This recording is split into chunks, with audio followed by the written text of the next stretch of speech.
आज की इस वीडियो में आप लोगों को बताने वाली हूँ ई कॉमर्स क्विज 1 के आंसर्स। क्विज के आंसर्स का आंसर पहले आप लोगों को बताना चाहती हूँ कि मैं यहाँ पर क्विज के जो भी आंसर्स पे फाउंड आउट कर रही हूँ मेरी अपनी पर्सनल चॉइस है। अगर आप मेरी चॉइस से परफॉर्म नहीं करते तो आप तीनों ऑप्शंस में से अपनी मर्जी का कोई भी ऑप्शन चूज कर सकते हैं और अपने क्विज को परफॉर्म कर सकते हैं। तो चलिए अपने क्विज को शुरू करते हैं, फिर एक एक कर इन सबके आंसर्स आपको बताती हूँ। बट उससे पहले बता दूं कि मैं इस क्विज को 14 नवंबर के दिन को फाउंड आउट कर रही हूँ। तो आप जब भी किसी क्विज की वीडियो देखते हैं आपने मेक श्योर करना है कि वो आपके अपने ही बैच की वीडियो होनी चाहिए। सबसे पहला क्वेश्चन है, which one is the biggest example of B2C? Google.com, Alibaba.com, Daraz.pk या फिर Booking.com? तो आपने बताना है कि बिजनेस टू कंज्यूमर की सबसे बड़ी एग्जाम्पल कौन सी होती है। इसका करेक्ट आंसर रहेगा हमारे पास Daraz.pk। हर क्वेश्चन के बाद आपने save and move to next वाले ऑप्शन पे क्लिक करना है। सेकंड क्वेश्चन है, which factor is most managing using social media platforms and search engine in an e-commerce business? Performing contractor with supplier, storage in warehouse, shipment delay या फिर digital visibility? पूछ रहा है कि आपने बताना है कि कौन सा फैक्टर जो है वो सोशल मीडिया प्लेटफॉर्म्स के थ्रू सर्च इंजन के अंदर आपकी ई कॉमर्स बिजनेस को एनहांस करता है यानी कि मोस्टली मैनेज करता है। तो यहाँ पर करेक्ट आंसर रहेगा डिजिटल विजिबिलिटी।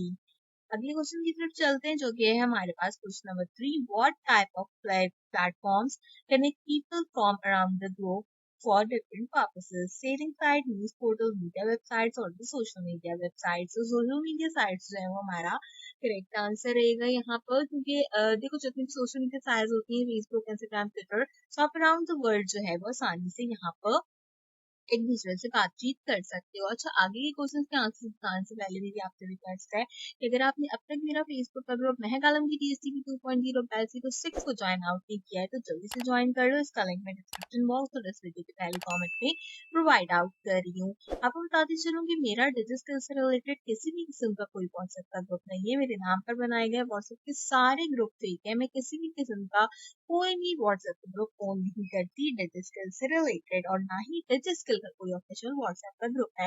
व्हाट्सएप पे जितने भी ग्रुप बनाए गए हैं सब के सब फेक ग्रुप्स हैं। तो आपको एक्सरसाइज में इससे रिलेटेड जितनी भी हेल्प चाहिए स्क्रीन पे दिखाए गए नए कॉलम की TSTP 2.0 बैच 06 के फेसबुक ग्रुप को आपने ज्वाइन करना है। आपने मेक श्योर करना है कि आपने मेरे चैनल को जरूर सब्सक्राइब किया। और फ्राइडे को जो आपकी एक्सरसाइज आ रही है ई कॉमर्स वन से रिलेटेड उसका सोल्यूशन भी मैं क्विज की तरह आपको प्रोवाइड आउट करूंगी। साथ ही साथ मैं आपको ये भी बताना चाहती हूँ कि अगर आपने अब तक वीडियो को लाइक नहीं किया है तो जल्दी से वीडियो को लाइक कर दो। और इसी के साथ हम अपने फोर्थ क्वेश्चन पे चलते हैं जो कि है, what is the earning potential for a freelancer in e commerce? E commerce को एज अ फ्रीलांसर अगर आप कर रहे हो तो आपका अर्निंग पोटेंशियल क्या है? No earning potential, commission based income, various based on experience, skill and project scope या फिर फिक्स सैलरी पर मंथ? अच्छा देखो, मैं यहाँ पर आपको बताती हूँ कि नो अर्निंग पोटेंशियल ऑब्वियसली नहीं है। फिक्स सैलरी पर मंथ आपको नहीं मिलती। आपको तो कमीशन बेस्ड इनकम मिलता है या फिर आपका बेस करता है एक्सपीरियंस पे, स्किल पे और प्रोजेक्ट के स्कोप पे। तो उसी से आप जो है यहाँ पर अर्निंग कर सकते हो। तो अगर हम यहाँ पे कमीशन बेस्ड इनकम में जाते हैं तो भी कमीशन बेस्ड इनकम आपको समटाइम मिलती है, लेकिन आपकी एक्सपीरियंस, स्किल और प्रोजेक्ट के स्कोप के अकॉर्डिंगली सबसे ज्यादा आपके पास यहाँ पर टारगेट होता है अर्निंग करने के लिए। फर्दर क्वेश्चन है क्वेश्चन नंबर 5 जो कि है, what is the purpose of registering a domain name? Domain name जो होती है आपके पास बेसिकली उसका पर्पस क्या होता है? To advertise a website on search engine, to purchase a website template, to create an online store, to secure the right of using a specific website name? Basically इसका correct answer यहाँ पर ये होना चाहिए, लेकिन अब मुझे एक जो आंसर यहाँ पर और लगता है correct, to advertise a website on search engine भी यहाँ पर करेक्ट हो सकता है। लेकिन अगर ऑफिशियल देखा जाए तो secure the right to use specific website name आपके पास यहाँ पर इसका करेक्ट आंसर होना चाहिए। बेसिकली डोमेन नेम क्या होता है? आपके वेबसाइट का नाम। तो हम क्यों लेते हैं? हम इसलिए लेते हैं ताकि हम स्पेसिफिकली उस चीज के ऊपर बेस करें कि ये जो भी कंटेंट इस डोमेन के ऊपर पुट आउट किया जाता है वो स्पेसिफिकली मेरे अपने जो है क्या कहते हैं कॉपीराइट के अंदर आता है। तो इसका करेक्ट आंसर हमारे पास ये होगा। फर्दर क्वेश्चन में 6 की बात करें तो कहता है, which of the following is a gateway between customer and cloud services? Database, select protocol या फिर API? तो हमारे पास यहाँ पे डेटाबेस करेक्ट आंसर नहीं हो सकता, टेक्स्ट ऑब्वियसली नहीं होते, प्रोटोकॉल एपीआई आपके पास दो चीज है।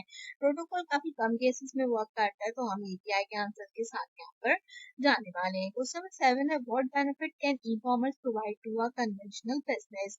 अच्छा, ये जो है ना आपके पास एक्सरसाइज में भी सवाल आता है, आपको इसका आंसर जो है वो ऑब्वियसली प्रोवाइड आउट करना आता है होता है। लास्ट ईयर तो ये सवाल आया ही आया था, 4th और 3rd एक्सरसाइज के अंदर आपके पास ई कॉमर्स के। तो पूछ रहा है ई कॉमर्स आपको कौन सा कन्वेंशनल बिजनेस का बेनिफिट प्रोवाइड करता है। It has low cost of marketing, you can avoid high electricity cost, you can always retarget the right audience और द above। तो इनमें से अगर देखें तो you can always retargeting the right audience, जो कि इस केस के अकॉर्डिंगली आपको करेक्ट आंसर प्रोवाइड कर रहा है। पूछ क्या रहा है कि हमें बेनिफिट क्या होता है। तो आप देखो, अगर हम बेनिफिट की बात करें तो जो ऑप्शन दिए गए हैं, मार्केटिंग की कॉस्ट लो होती है, तो ई कॉमर्स में कोई भी मार्केटिंग की कॉस्ट लो नहीं होती।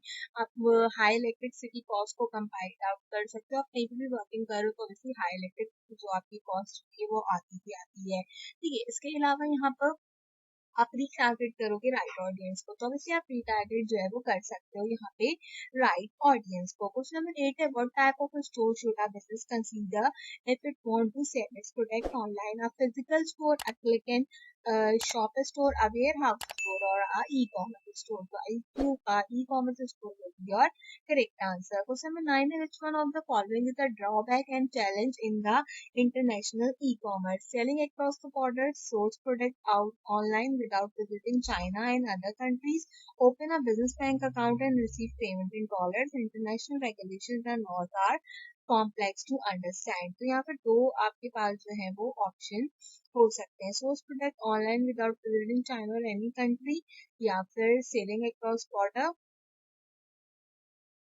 तो इन सब चीज़ों में से देखे जाए तो सबसे ज़्यादा जो प्रॉब्लम आती है वो इंटरनेशनल रूल्स एंड रेगुलेशंस को यहाँ पर अंडरस्टैंड करने के लिए आती है, क्योंकि हमारे रूल्स अलग होते हैं, उनके रूल्स अलग होते हैं, तो काफ़ी डिफिकल्ट होता है आउटसोर्स करना। Market place dash help in classifying the main type of online business which build the ecosystem, observation, analysis, research या व्यू। तो आपने बताना है कि इसमें से कौन सी टाइप ऑफ ऑनलाइन बिजनेस है जो कि बिल्ड करती है इकोसिस्टम मार्केटिंग को।